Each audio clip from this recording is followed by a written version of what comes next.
It was the autumn of 1892, cold and damp in the north of France. On the gray cliffs overlooking the sea in Normandy stood an old church, Sainte-Mort. Its name was rarely spoken. The townsfolk avoided it. For a long time, it had been abandoned. Once the heart of the village, the church now stood as a forgotten relic. Moss-covered stones, rotten doors, and deep cracks in its walls told of its decay. The wind, passing through its broken windows, seemed to whisper in an unknown tongue, not loud but sharp enough to disturb the soul. That night, two people approached the church. One was a young woman, Aloise Morose, an archaeologist educated in Paris. A few surviving lines from old burned documents had drawn her here. The other was an old man, Father Lucien Vautrin, who had served as a priest here before the church was shut down. He had vanished mysteriously years ago. Some thought he was dead.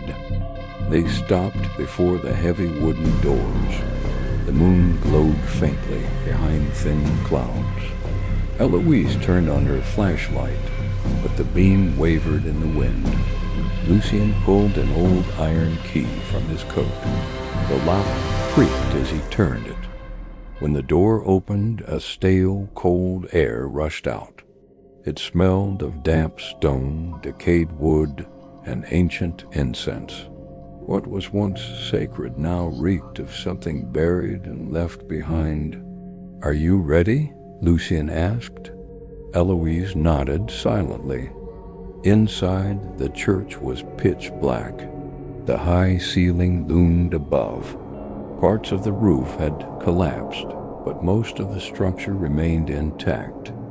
Wooden pews were scattered, some overturned. Thick cobwebs hung like curtains. The pulpit stood in place, dust-coated. Behind the altar loomed a massive stained glass window. Its colors had faded, but the figure remained, hands bound, eyes closed. A saint or a sacrifice?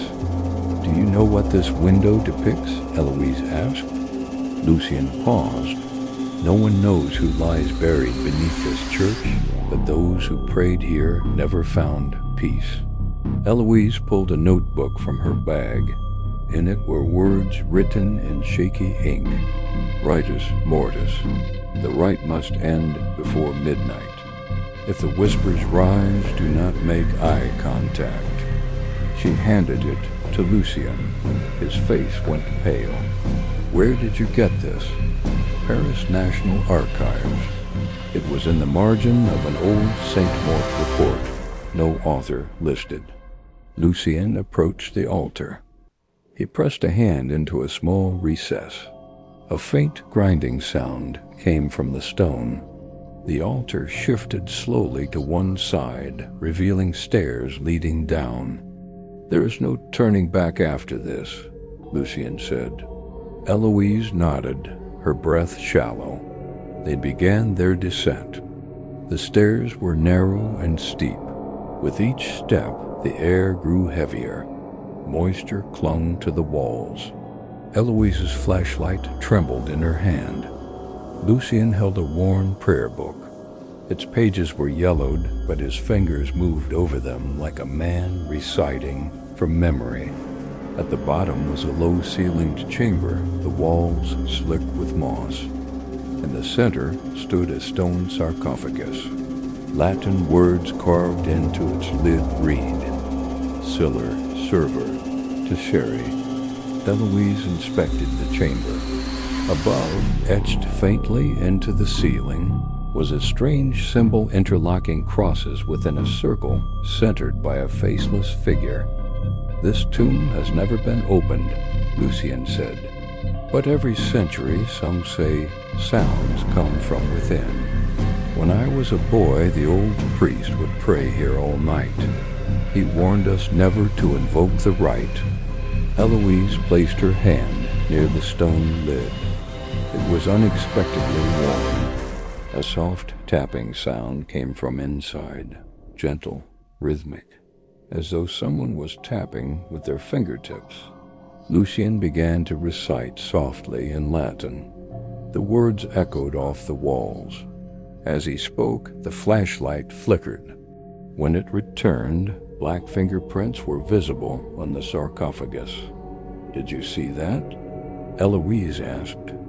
Lucien nodded slowly. His eyes were glassy. "It is awakening." The tapping stopped. In its place came a low, guttural moan. It was not human. It echoed as if from beneath the stones. A scream without sound, digging into the heart. Eloise backed away. "This isn't a tomb, it's a seal. What were they trying to keep inside?" Lucien gripped his crucifix tightly. Non vitius, non auscults, non credas. But it was too late. The air in the chamber turned dry and cold. The symbol on the ceiling began to seep darkness liquid shadows that bled down the walls. Eloise screamed. The stone lid had shifted several centimeters on its own. Lucien dropped to his knees, reciting a stronger prayer.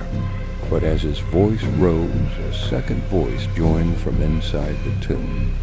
Not an echo, but an opposition. A prayer said backward. Then the stone slid completely aside. When the slab hit the ground, a deep thud rang out. Dust filled the air. Lucien stopped praying. He stared into the tomb with hollow eyes. Eloise approached slowly. There was no body inside, only a black stone mask. It had no eyes, no mouth, but anyone who looked at it felt watched. Lucien whispered, "This is not a face, it's a doorway. Don't look." Eloise had already reached out. Her finger touched the mask. At that instant, the light died. Darkness swelled around them. Whispers rose. Not loud, but everywhere. A language unknown, yet familiar in the bones. A soft glow appeared, but it came not from the flashlight, from within the sarcophagus. Lucien choked. The ritus mortis is complete. We are too late. Eloise couldn't look away. A hairline crack formed on the mask. A thick black fluid oozed out. It was alive. It dripped to the floor. The stone shook. From the walls came a scream, one not born of lungs, but of absence. The chamber cracked, the ceiling split.